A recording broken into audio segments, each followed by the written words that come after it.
My name is Mike. I'm with Jewelry Ecomm. Thanks for coming, guys. It's a really exciting conference this year. We've done 4 or 5 of these live events, and Corona has forced us to do it completely online. So we're doing that this year. Seems to be working really well. So this might be the format going forward, and I hope you guys really like it. So a couple things. First of all, Faith is going to present, and then if you guys have any questions, put them in the chat, and then you could either type your questions at the end, or just unhide your video and unmute yourself, and you could just ask Faith directly, which is the benefit of all of us being on Zoom. So without any delay, Faith, it's all yours. Great, thank you so much. Cool. So my name is Zaki. I'm the Senior SEO Manager at Happy Cog. We're an agency. We've got offices in New York and Philadelphia. And then I specifically lead all of our organic marketing strategy. So today we're going to talk about SEO best practices, but very specifically for e-commerce businesses, focusing on some kind of cool examples in the jewelry space. So today, a lot of you probably came here because you're looking for consistent, high quality traffic that you don't have to pay for. And if that is the case, then you have found yourself in the right space. So in order to kind of do that, we're going to talk a little bit about SEO basics. We're going to review some more in-depth strategies around website structure, on-page SEO, keyword research, technical SEO, content marketing, link building. And then at the end, we'll quickly talk about kind of measuring success to kind of understand if what you've implemented works. And then, as we kind of alluded to before, we'll have some questions and some breakout sections. So yeah, so let's jump in and start talking about kind of the basics of SEO. So the way that I like to think about this is really just starting baseline. SEO stands for search engine optimization. So everything that I'm going to be talking about today specifically refers to a user going to a search engine, typing in a query, and then hopefully finding a result, clicking on that result, and that leading them to your web presence. A search engine can look like a lot of things these days. You're probably most familiar with Google and Bing. But we also could be talking about websites like YouTube, which is actually technically the second largest search engine, as well as things like Amazon or Etsy, depending on how you're selling. Also, things to think about is that a well-executed SEO strategy is going to both increase the quality and the quantity of your website traffic, really focusing on that quality piece. With SEO, you could drive anyone to your website, essentially rank for a whole bunch of different keywords. But if it has nothing to do with what you're selling, it's really not helpful traffic. So that's really one thing that we're going to focus on. So just some general principles here that I want to walk through. The first one being that we're optimizing for both search engines and for people, right? It's great if you rank very highly in search, but if a user gets to your website and they're not finding anything helpful to them, it's not going to be a good user experience and they're not going to convert, right? So we want to think about that entire kind of flow. The other piece is that we like to refer to search engines as answer machines. Essentially, the user experience that we're thinking about when we talk about organic search marketing is that a user is going to a search engine and typing in a query and looking for an answer. So if your website is not an answer to someone's question, there's kind of a mismatch. And without that alignment, you're going to find that your website is not going to rank well in search. And then last but not least, we're talking about thinking long-term here. SEO takes a really long time. Once we make changes to a website, we usually tell our clients that it's going to take anywhere from 6 to 8 weeks at least for them to start to see results. And then obviously over time, those results can continue to build, or sometimes we need to play a little bit more and tweak things according to the algorithm. So yeah, this is not, though we're talking about kind of free web traffic and that's very alluring. The thing with SEO is that it takes time to implement, it takes time to see those changes come and those results come. So this is really a game of patience. Great. So now that we've kind of got the bases covered and everyone's hopefully on the same page, let's talk a little bit about website structure. So basically what I'm asking here and, want to make sure is that when customers come to your site or when the search engine is indexing and crawling your site, that everyone can find what they're looking for. So we want to think about a very simple structure. And there's a couple ways that we're going to make sure that that works. The first one being your information architecture.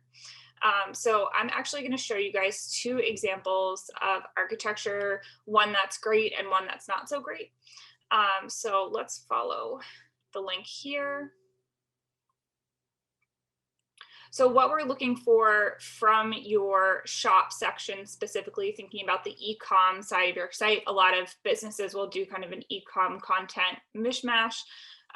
We want to think about, once we're in this shop section, having categories that are all unique, right? So once we hop into a category section, like rings, we're going to see that under rings, they're going to have more pieces here. So we can jump into, let's say, chain rings.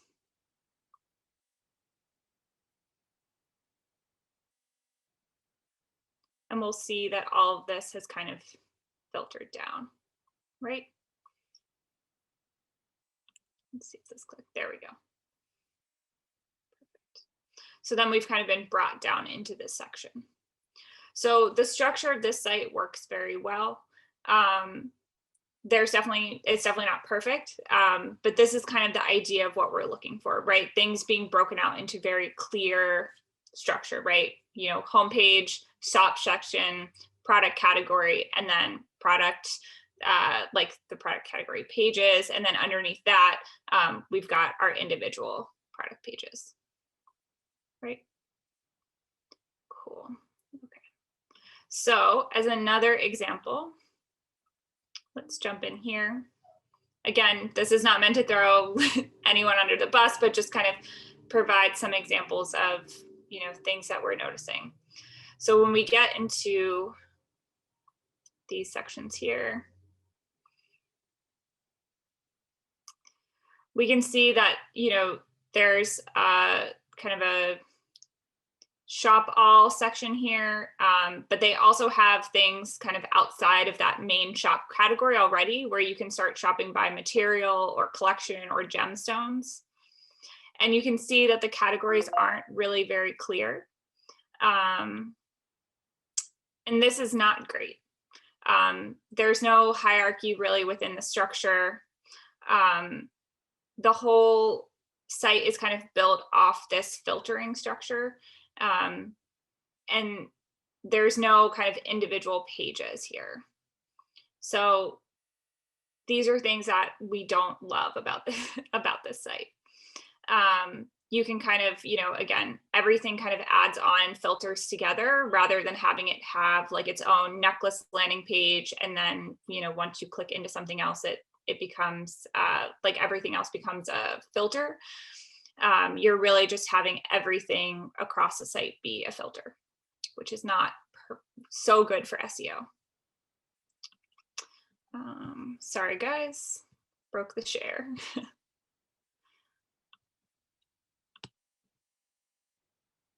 Cool. Okay. So thinking about that, there's kind of two different ways to create this filtering and facet section. Macy's is a great example of a site that uses a faceted navigation. The faceted navigation allows you to kind of create a lot of pages without having to create each individual page one at a time. So once you're in the jewelry section or jewelry and watches section on the Macy's website and you go into earrings, you'll see along the sides that there are these pieces that appear to be filters. But if, for example, I choose something like platinum, you'll notice that rather than this page just filtering out to what's just platinum, it's actually going to completely reload the page and change to a different page. So you'll notice that, it looks like we got into gold over silver earrings, but you'll see that the page here has updated. So we've got a change in the heading. So we went from earrings to gold over silver earrings. The URL has updated completely.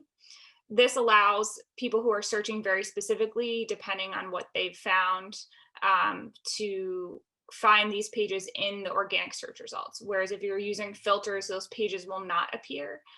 Again, we're trying to go after people who are searching in a lot of different ways. Great. Another piece that we want to pay attention to is URL structure. We're talking a lot about restructuring your site kind of off the bat. If this is something that you do decide to proceed with, please, please, please use a 301 redirect strategy. But essentially, in addition to kind of having this structure throughout your site, we also want the URLs across the site to match the structure. So going from your homepage to categories to subcategories to products to product detail pages. We also want to make sure that we're following URL best practices, which should be pretty straightforward for everyone. But again, like no capitalization, no weird characters, things like that within your URLs. And we'll be sending out the slides later. So as I kind of skip over things, I've tried to include a lot of information for you guys to get through later.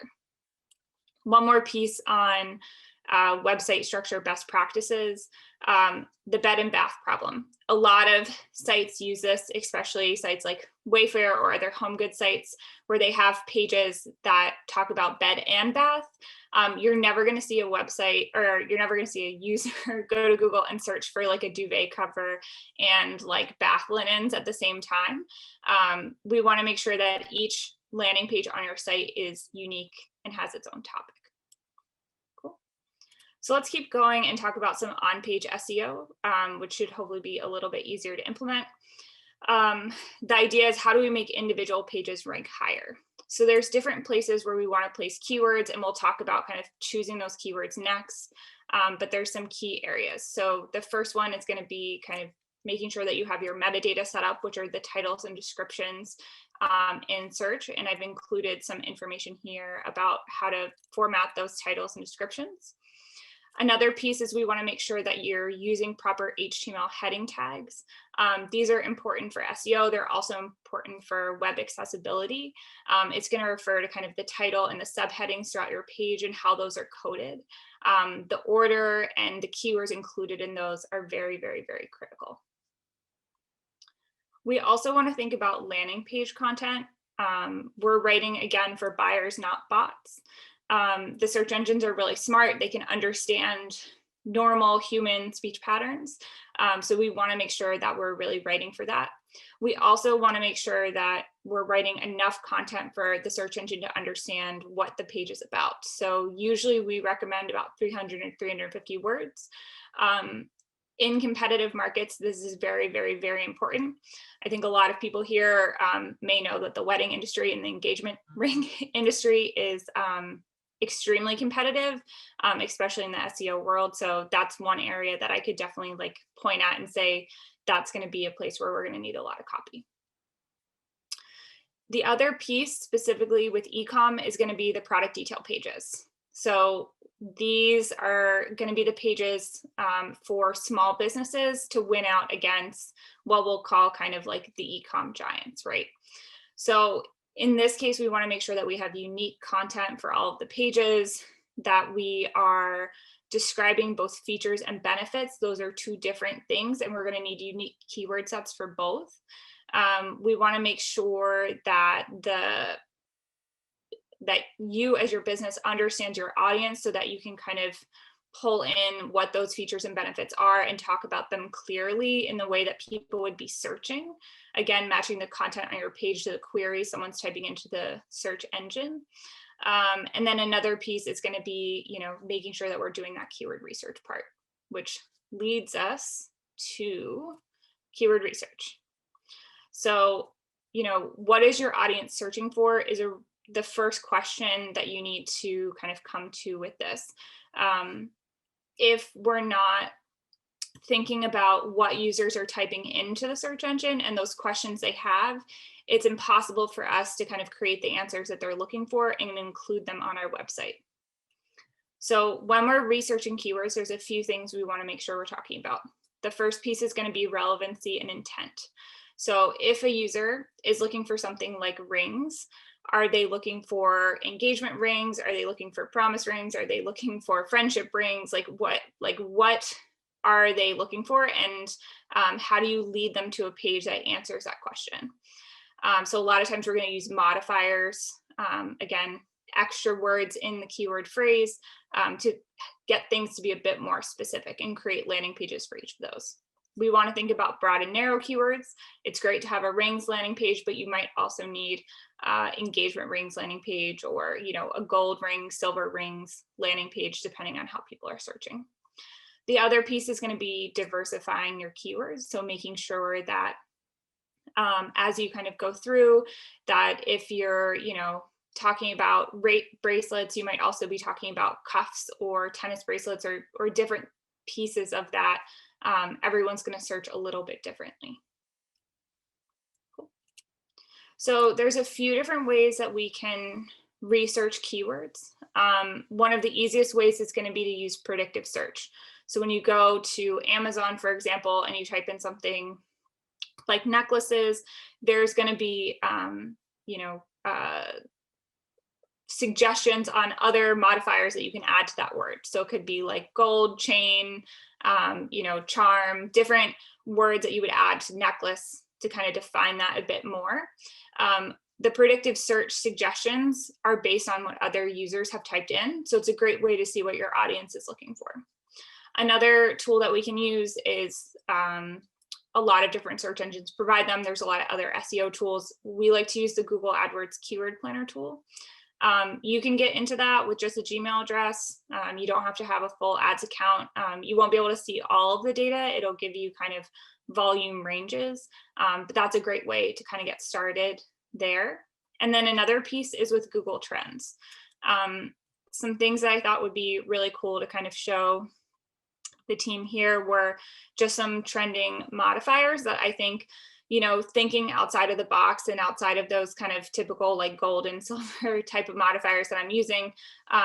This is a great way to see how things are shifting in pop culture, in the news, and how that can impact your business. So for example, Black-owned businesses, like this could be a way to say like, okay, Black-owned jewelry store, this could be something that's very interesting to an audience if it applies to you. Another example is sustainability. Again, we hear about this all the time in the news. We can see that over the past 5 years, we've seen a lot of spikes here. So this is definitely something to think about. Cool. All right. So one of the other pieces with SEO is very off-page, not as language-based, which is going to be technical SEO. So a question we get a lot of the time is, why is my website not ranking? I've implemented keywords, I've written copy, I've done all these things, and I still can't get any traction. There's certain things that we want to make sure.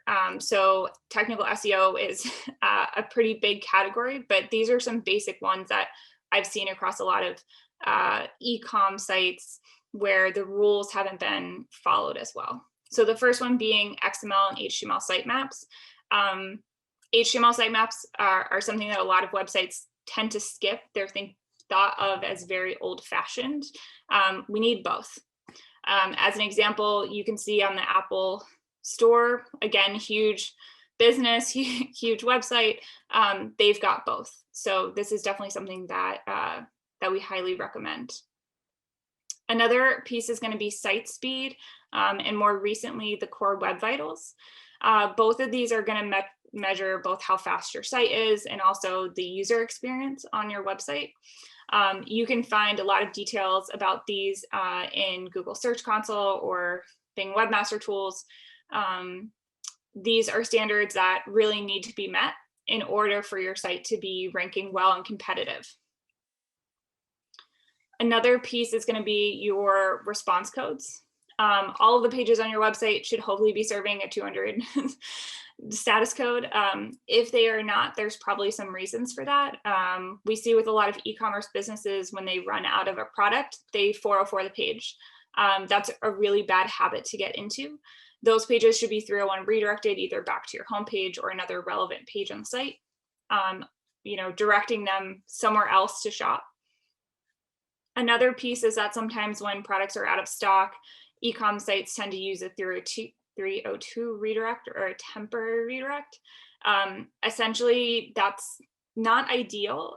Better to leave that page live, have it be indexed, continue living, just update the page content to kind of send the user somewhere else. Great. Another piece that we see a lot of times with sites is that the retailers will have products that live in 2 product categories, and those product detail pages will live, they'll be separate ones for each kind of area where the product lives on the site. That's creating duplicate content. You can definitely get pinged for that by the search engine. So in these cases, we'd recommend that you use canonical tags, kind of picking a primary page, and then any of the secondary pages should have canonical tags that point to that primary page. And then last but not least is the schema markup. Schema is essentially this partnership between a bunch of different search engines to kind of standardize some of the ways that you can communicate kind of, what your website's about, what your business sells, product information, address, location, different things like that. For e-commerce businesses, we definitely want to focus on that kind of product detail page, making sure that we have a product name, a product image, description. If you have ratings on your site, that aggregate rating score, we want to talk about the price, what currency it's in. All of those details are going to help flesh out your ranking and make it stand out. Your listing in the rankings. And then also we want to make sure that you kind of on your homepage and throughout your site have kind of business information. I've linked in the document both more on the PDP markup at the schema website and also more information from Google standards on this. So hopefully that can provide some clarity there. Great.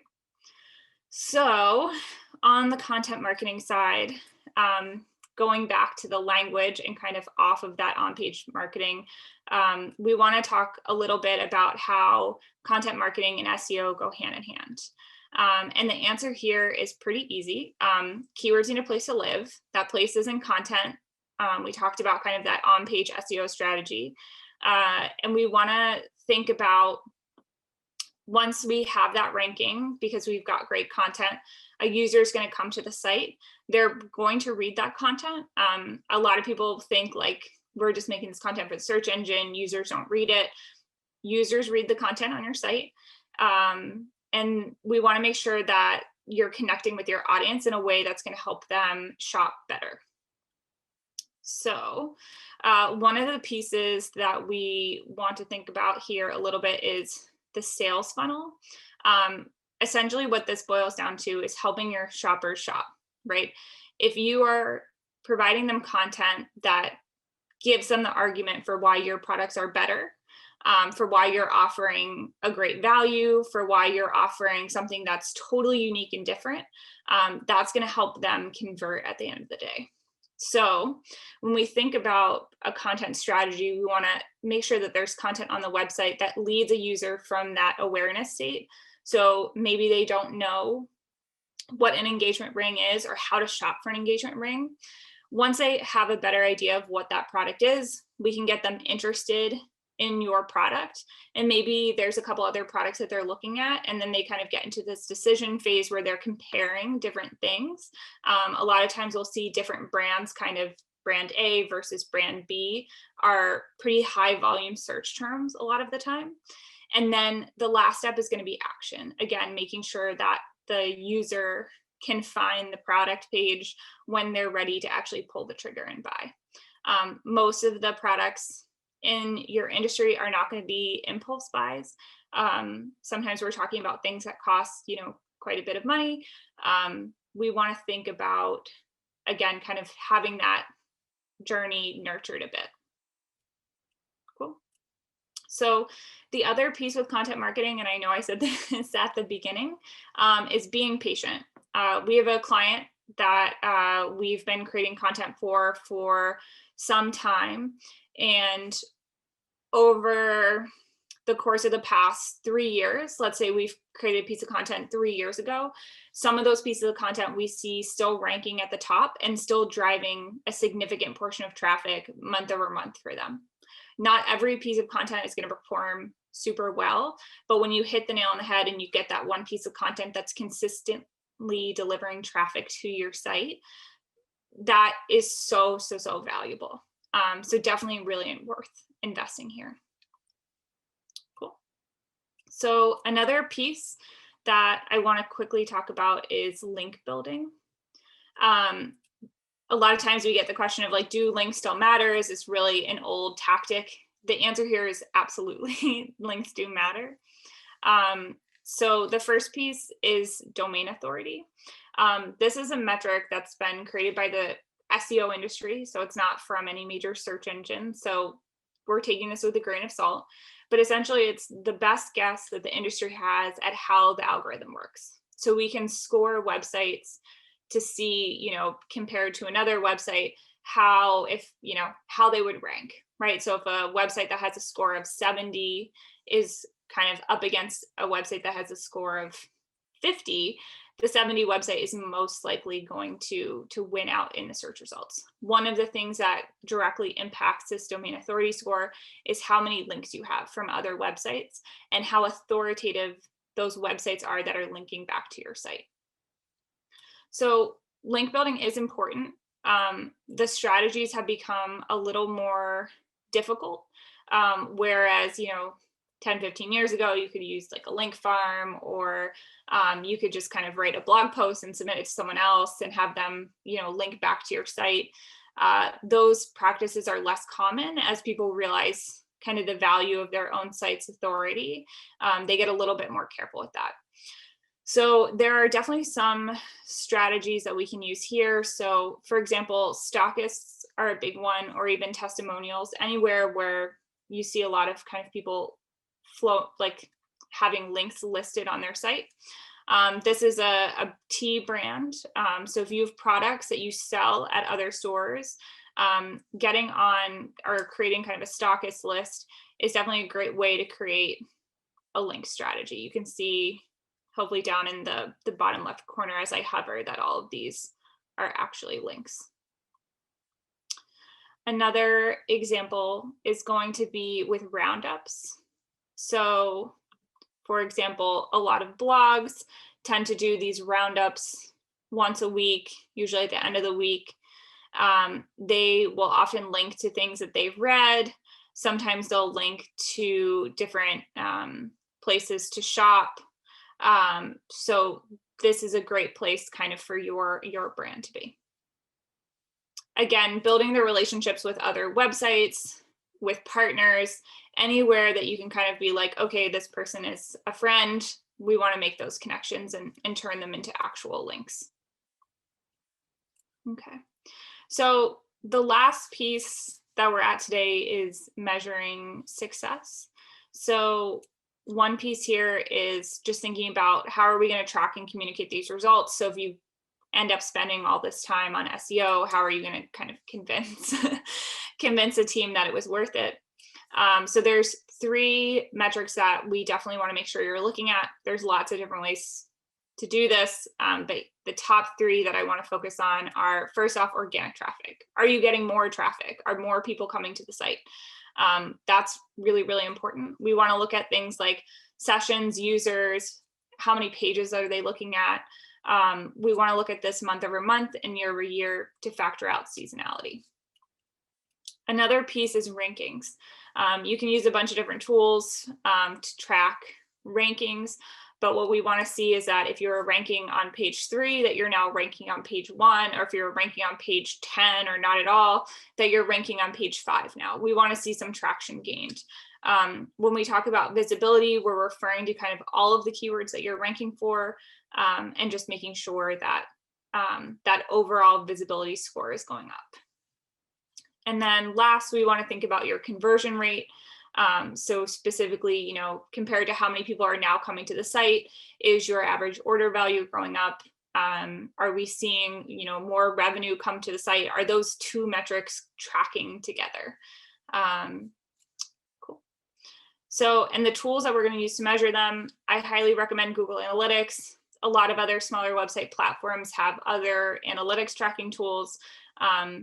Any analytics tool is going to be fine and probably get you those 3 metrics for sure. And then other pieces that I highly recommend kind of linking up with are Search Console and Webmaster Tools from Google and Bing.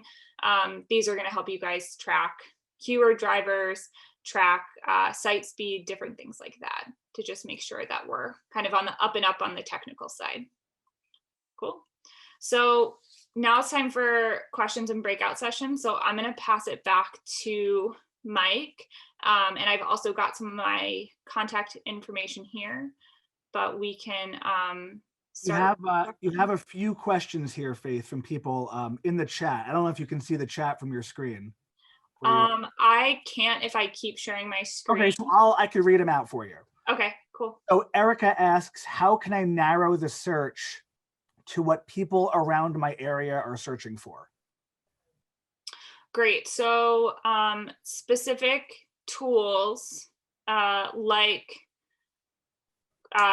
Google's keyword planner tool actually have filters that allow you to see location-based searches. So you can get that down to the county level, I believe, if not smaller. The other piece is that in Google Trends, you can make sure that it's at least within the country. I think they also have a lot of state data as well, if that's helpful. The other thing to note is that if you are logged into your browser in Google, everything is going to be super localized. So you should be able to get a pretty good sense of locally how you're ranking against other businesses in your area. Cool. Next question from Dharmesh. Is it a good practice to have many variants to a product on a website versus putting each product as a separate product? Does that reduce traction? So the biggest thing that you can do is have a really great hierarchy. So I usually like to use like a bakery example. Every bakery is going to have chocolate cake, but they may have variations of chocolate cake, like German chocolate cake, devil's food, like chocolate chip, different things like that. Each of those individual like chocolate flavors should have their own individual product landing page, as well as having a very broad landing page for like just chocolate cakes. I would say that if, for example, we're talking about, let's say like a German chocolate food cake that comes in like a 6-inch, an 8-inch, and a 10-inch cake, those different sizes of the same product could all be like, that could be a drop down on the product page. You don't need a landing page for all those different sizes. Okay. Any other questions for Faith? If you have any other questions, just type them in the chat.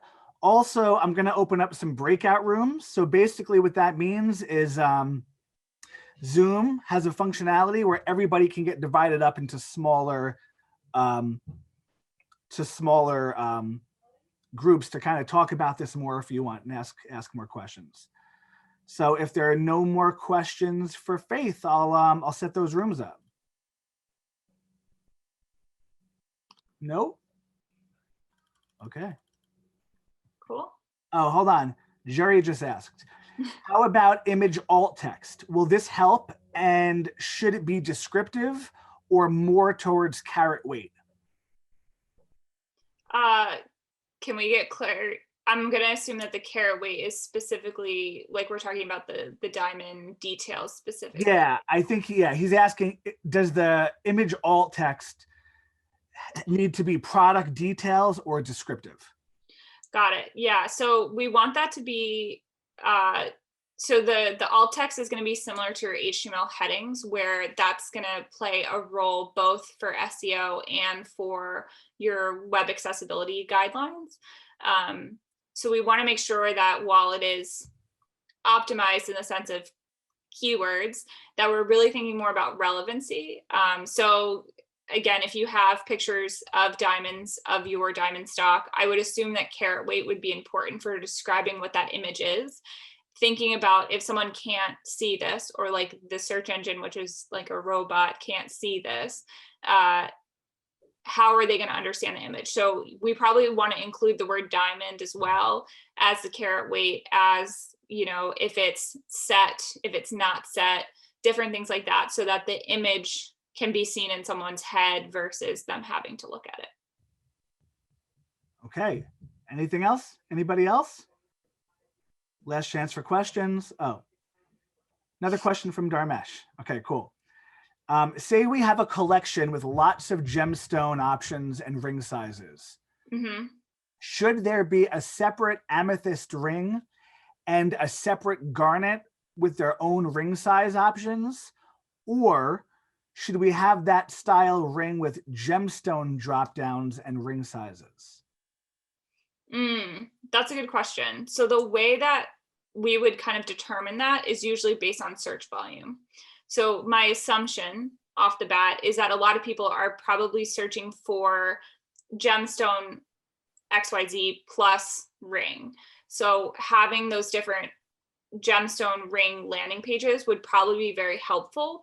Whereas someone who's looking for a ring in like a size 5 or a size 5.5 may not necessarily be searching with that much detail usually. I mean, there's going to be people who are searching with that much detail.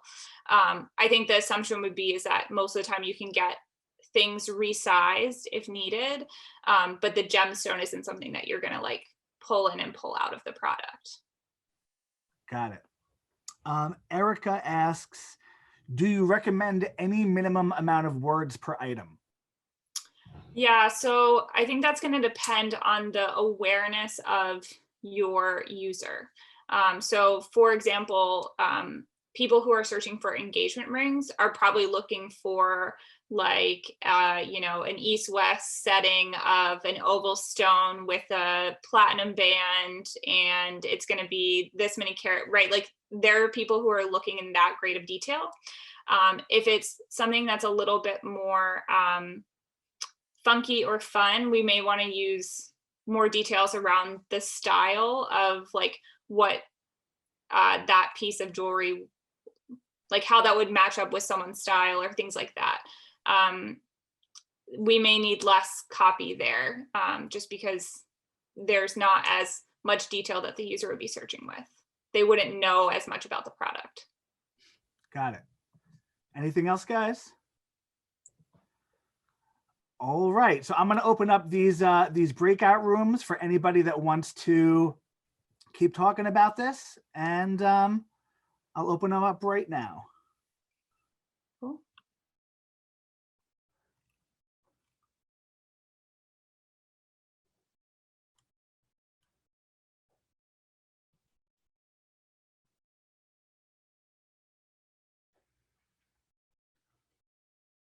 Let's make sure this is working correctly, guys. This is my first time doing it.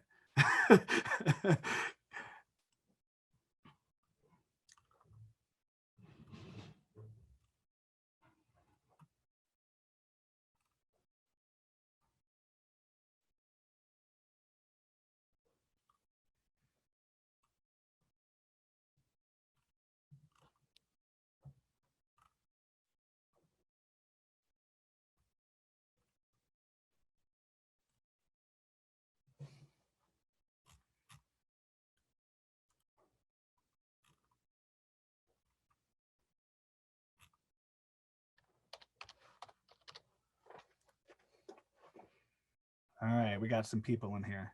Cool.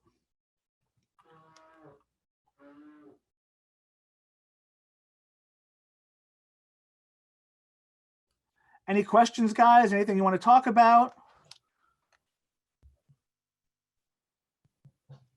I didn't get any feedback from the breakout one. I don't know if you want to throw me in somewhere else. Yeah. But I have a question. Oh, sure. Go for it. So we use Shopify for our website, and Okay. there's a huge debate about that Shopify, you cannot ever get a high SEO because it's, Shopify actually controls it. I just wanted to get your opinion on that. Yeah. So are you using, will you have your own domain?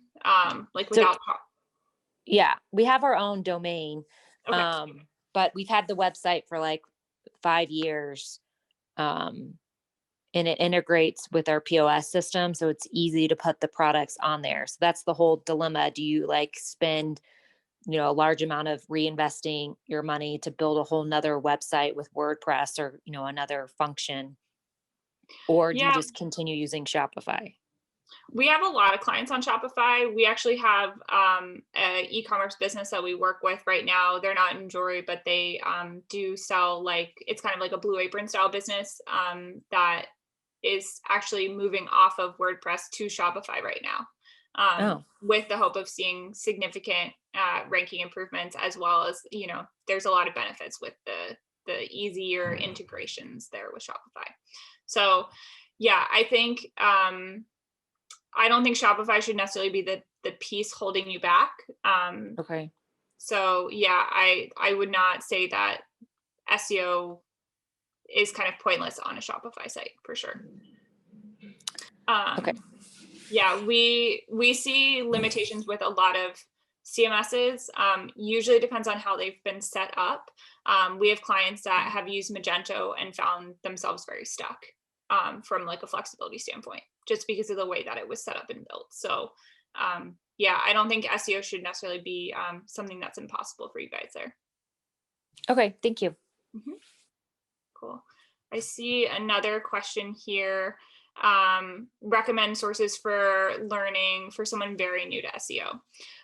If you are extremely new, like looking for 101 basics, Moz.com is a website that has, if you just Google like Moz beginner's guide, actually, I'm just going to link to it in here. They have a beginner's guide to SEO, which is like a couple chapters, but you can like sit down and read it in an evening. This is a really great place to start. I would say that they have a lot of great beginner information on their website. For higher level information, the industry site that I really like to use is Search Engine Land. Oops, I don't want to share my screen. I want to paste in the chat. Cool. So I'm sending you that link now. Cool. Sounds good. Also, I will throw it out there. Our site Jewelry Ecomm has like hundreds of articles on this. Yeah, sorry. Okay, Just saying. No, yeah.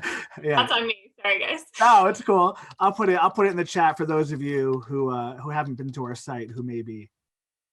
Oops, I sent it to you privately. Here. There you go. So you guys can check that out too.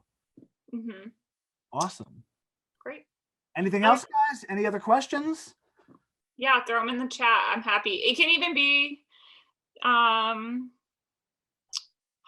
okay. So Dharmesh joined a little late. I want to reiterate that Shopify is not bad for SEO. Shopify is just fine. Yeah, so I know there's a lot of debate within the industry on like Shopify versus other CMS, or just like any CMS versus another, and how that plays with SEO. It's absolutely fine to be using Shopify. Yep, glad to provide some relief there. Yeah, I know that there have been, we've had clients come to us with limitations just based on how their CMS is set up. We've had clients who've had CMSs set up where they can't edit any text on their website. That is going to be a limitation with your CMSs. That's going to make things difficult for SEO. But as long as you can get in there and edit stuff, the other thing that I'd highly recommend is set up your Google Search Console account. Take a look at your site speed. Take a look at your Core Web Vitals score. Make sure that your XML sitemap has been submitted to the search engine through Google and through Bing. If all three of those things are looking pretty good, you are probably doing just fine from a technical perspective.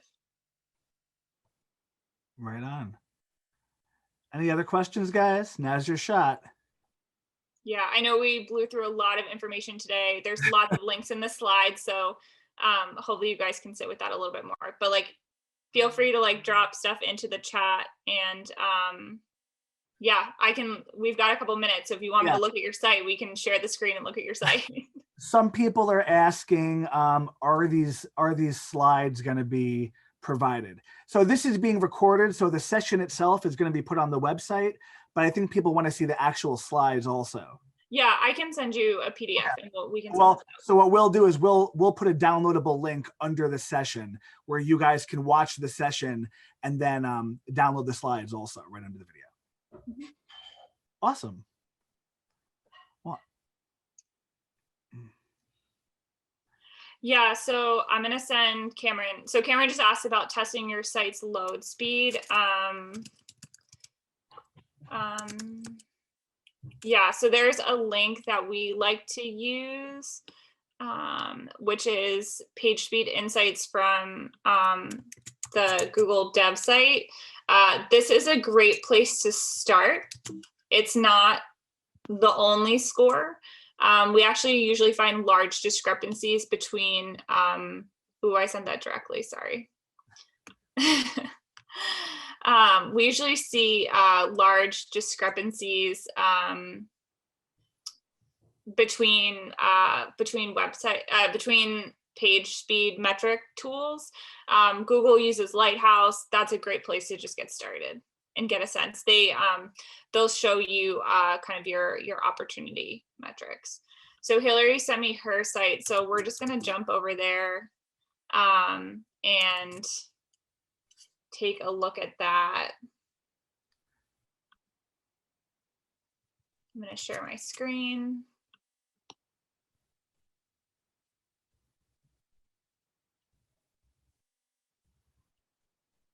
Cool. So the first thing I always look for with websites is I first check that they've got their sitemaps.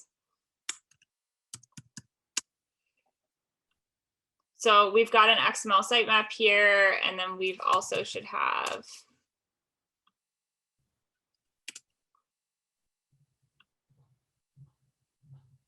a little bit. So it looks like we're missing the HTML sitemap part maybe, or it's just at a different web address, but that's one thing that I would definitely look for to set up. Cool. The other piece here is where, I didn't mean to do that. Sorry, don't want to leave the site. Other things that are good are like, I love to see navs that change often. So like having your holiday gift guide, things like that. I like that this is broken out by designer. A lot of people do search by designer. So if this is something where your site's set up this way, it's great to have designer as well as kind of the type and the gemstone. Again, people may know that, their partner or their friend really likes emerald and they're searching specifically for that.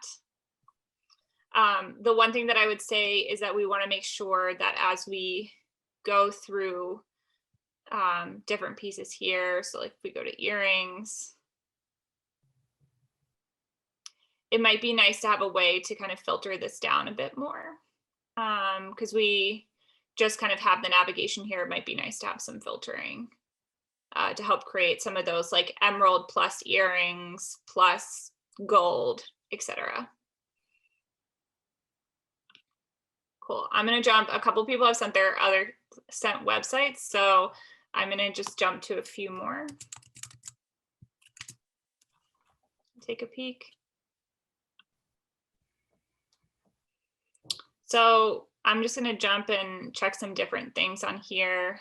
So if we go to earrings, one thing that I'm going to look for is there any copy at the bottom of this page? So technically, if someone was going to Google and searching for earrings, we might want them to land on this page. There's no text here telling the search engine where things, like what's on this page. So the first thing I'd think about is potentially adding copy, especially to some of these higher level pages. Other things are kind of, again, this bed and bath problem. I'm looking at studs, posts, and hoops. Again, like I would say studs and posts may be very similar, but I don't know if like hoops really applies here. We're getting a little far off. But I do like that there's different categories here. Again, things that people will be searching for, like clip-on earrings. Can you recommend an app that can help us add more filters on the Shopify website? That's probably a great question to ask a developer if you're working with one. I'm not super familiar with all of the plugin options for Shopify, but I can definitely try to follow up with you on that. Feel free to shoot me an email. My email is at the end of the slides. Sorry, I don't have an answer off the bat here. I'm going to jump to another site here. Cool. Yeah. Okay. Yeah, so other things that I want to point out is that sometimes, and again, this is a great way to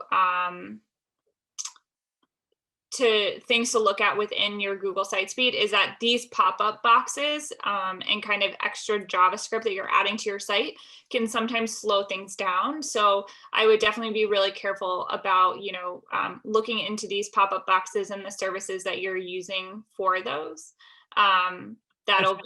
That's not interrupted. That's very interesting, because I would say that most jewelry sites now have live chat. It's very, very popular. So it's interesting. Do you think like live chats are going to slow down the site a ton? It depends how they've been implemented, and it depends on the vendor for the live chat. Yeah. Yeah. So I would say the best thing to do is start running page speed tests and see if that's kind of one of the main flags. If it is, I think I would weigh, there's things you've got to weigh, right? So we want to make sure that the site speed is at kind of a good score. We also want to understand that these chat boxes might be bringing in a lot of leads for your business. So we need to weigh those two things. Again, SEO is not something to live and die by necessarily. There's lots of other marketing tools and things like that. But site speed is going to be a big ranking factor. And just be careful as you kind of add different tools to your site. So again, I think one thing is that when we're choosing navigation categories, one thing I'd recommend is, like, we know engagement rings are big. We know wedding rings are big. I think, you know, making sure that we've kind of got, you know, a setup here that makes sense from a keyword perspective. So you can kind of test all of these against keyword volume to see your phrasings. Like, I would be interested to see, do wedding rings or does wedding bands have more keyword volume, and kind of phrasing that a little bit. Cool. Great. I'm going to check out some other sites here.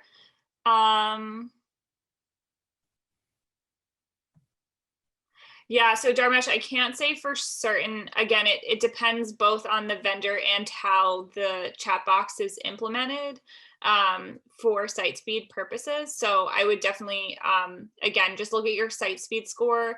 The Google Lighthouse tool is going to be able to show you specifically like what pieces of JavaScript are slowing down your site. So for example, again, Bonnie, I'm really sorry. I'm not, don't mean to throw anyone under the bus.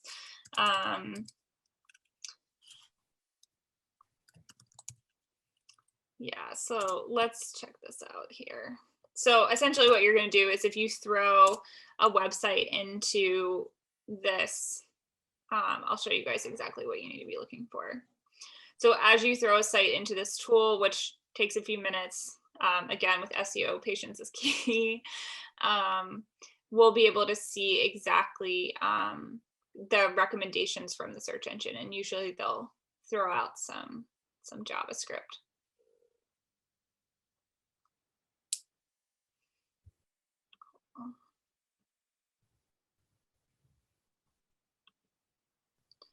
Great. Okay, so lots of site speed improvements available here. You'll notice that there's both mobile and desktop scores.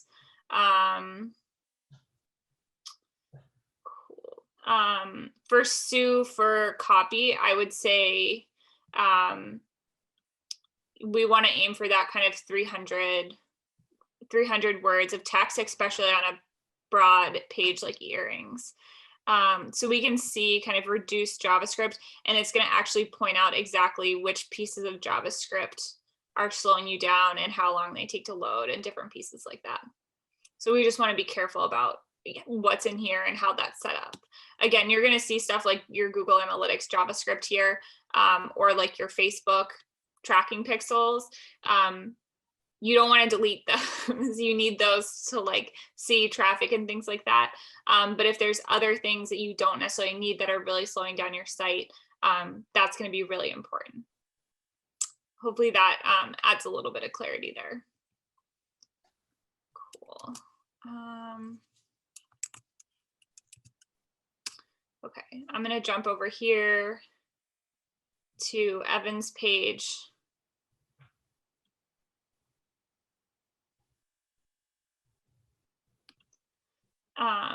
Again, things that are, really nice from a user perspective are, having the search box at the top, different things like that. If you're not already, it's great to, when you're in analytics, be tracking the internal search.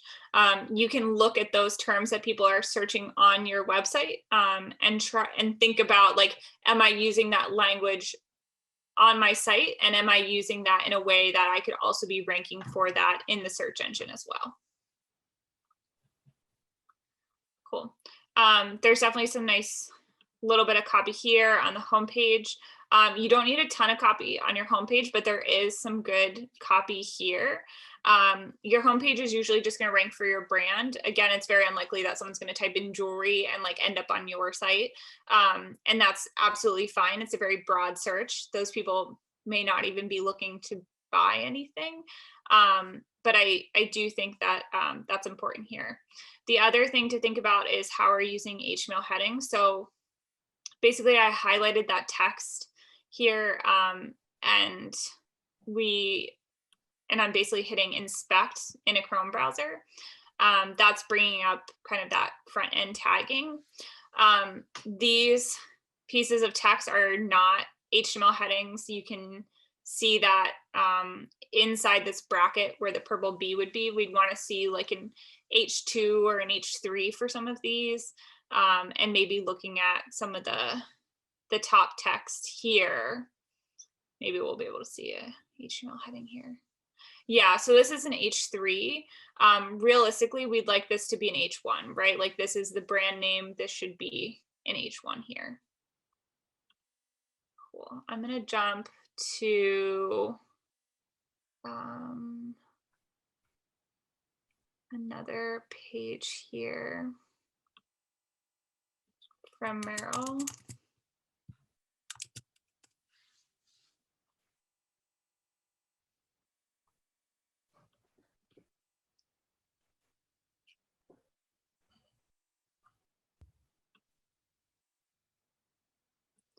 Great, cool.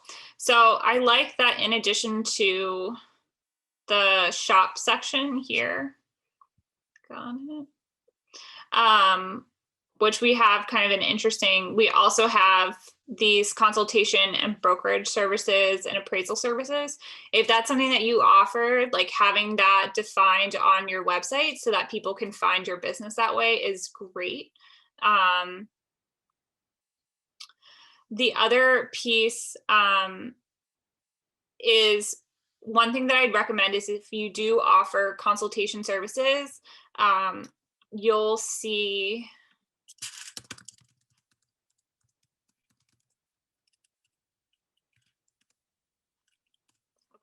so just as a question, is my jewelry worth anything? There is this cool little feature in the search results called the related queries kind of feature. Basically, the search engine knows that these are common questions. It's going to pull in an answer, basically plagiarize from your site and pull it into the search results. It's going to give you credit.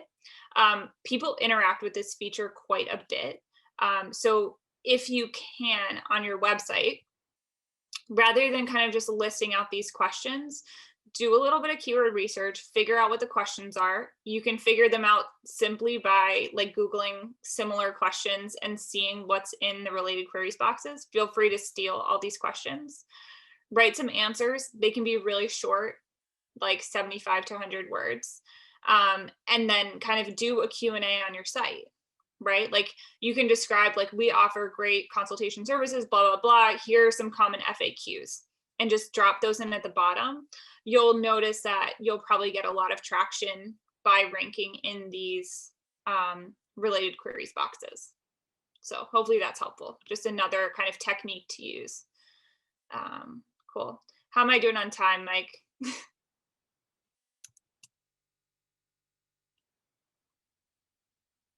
Mike, you still there? Oops. Oh, sorry, I had you on mute. I was talking to myself. Oh, no, that's okay. Yeah, we have like 10 minutes left if anyone has any more questions. Okay, great.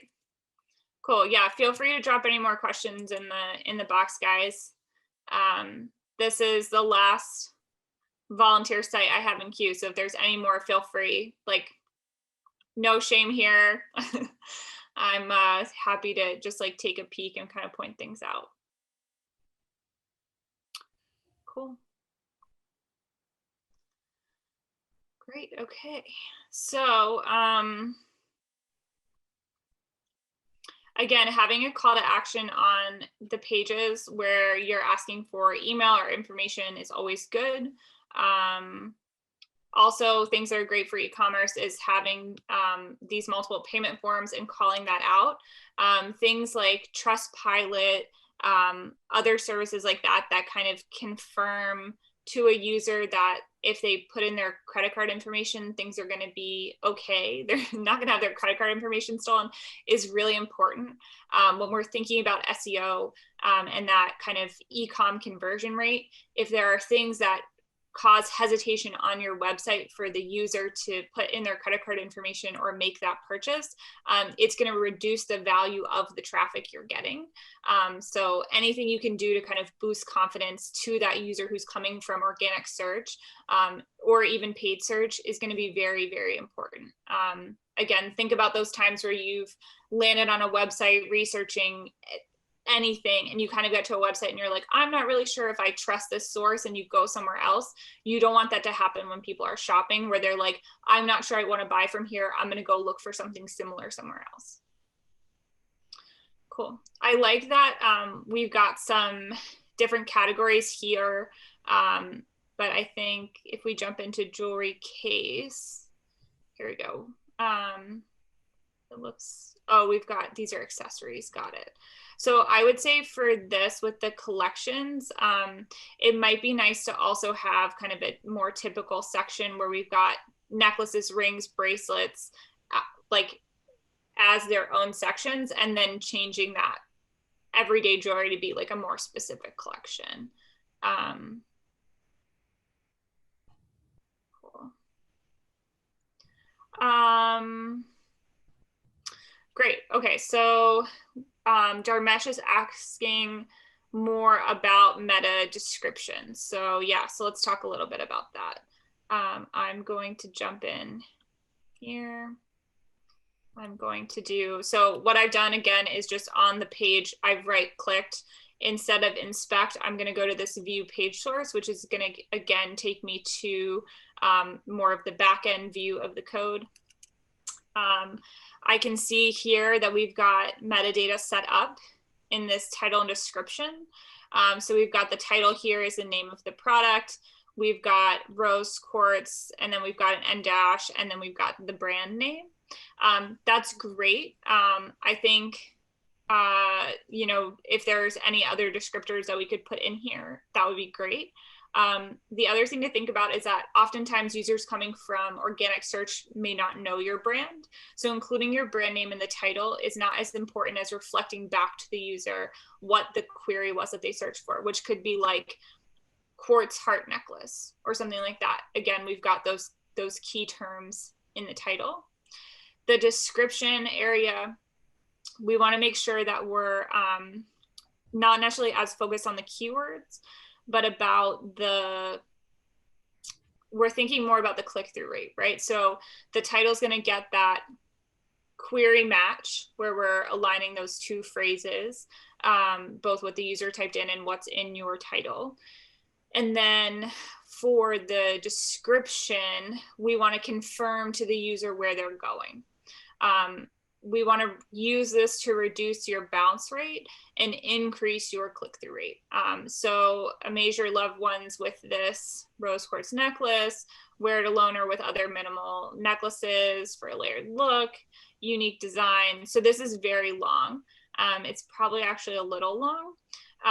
One thing that's good about this description is that it very much describes the product and what they're going to find. I think this could be a little bit more straightforward.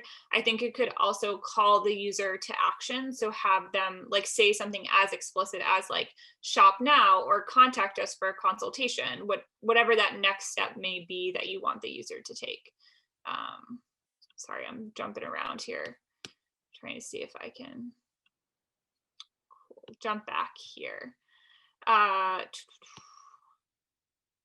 So the other piece is that it looks like the meta description is pulling directly from the product description.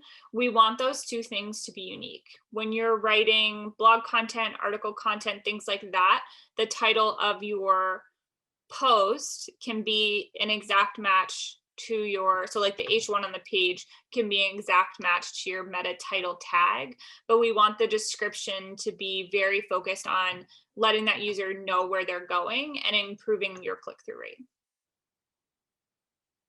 So hopefully that makes sense there. Cool. We can do another example here. Let's see. Okay, so we've got a title here, consultation services, the name of the store.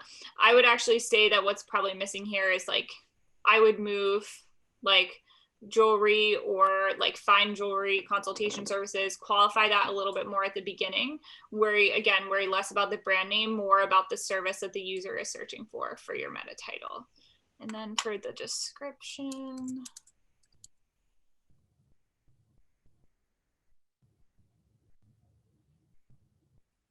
we've got consultation services, use my service and expertise to answer these questions about your jewelry. Again, it's directly pulling from that page content. So I think we want to make sure.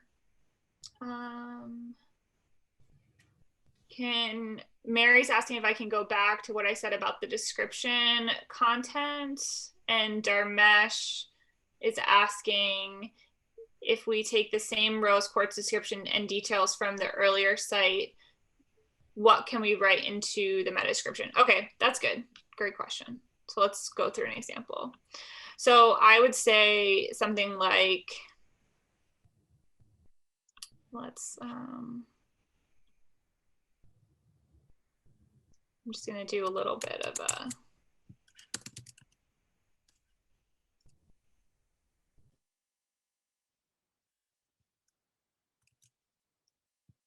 so we can look at this all on one page.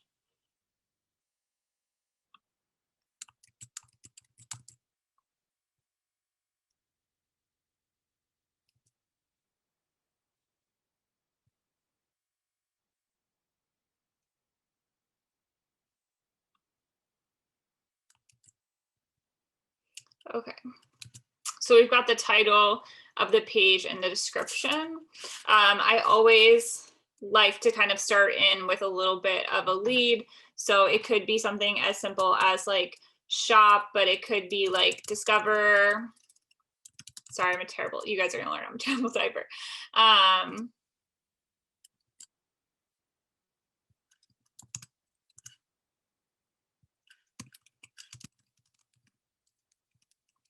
So I think again, whereas it wouldn't be as necessarily call out the brand in the title. Again, that's kind of the biggest text we're looking to match the user query. It's definitely fine to add in that branding in the description. Again, to kind of highlight that we want to instill kind of trust in the brand a little bit. And then I would just say something like featuring, you know, sterling silver when we're talking about necklace is probably good.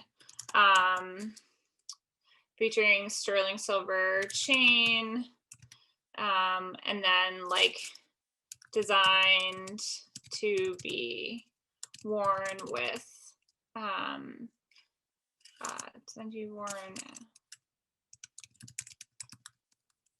with a layered look. Shop now, and then maybe call it something like free shipping.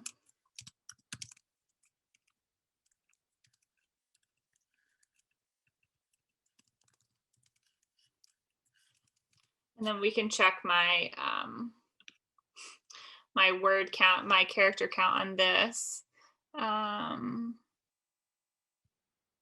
It looks like I've got 172 characters here. So I'm definitely, it needs to be under 156. So I'm a little over.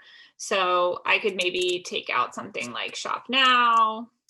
And then maybe shorten this width. And we can then double check the text here. Great, so now we're down to 154, so I'm 2 characters under. So hopefully that's pretty helpful, but just something that where we've got kind of a little bit of a, you know, value proposition here, where we've got kind of calling someone in a bit. We're mentioning the brand name if we can fit it in. We're calling out some of the features, and we've also got kind of that product name reiterated. Hopefully that makes sense. Cool. Did that help specifically? Okay, cool. I'm getting Dharmesh and Mary are confirming that that was helpful.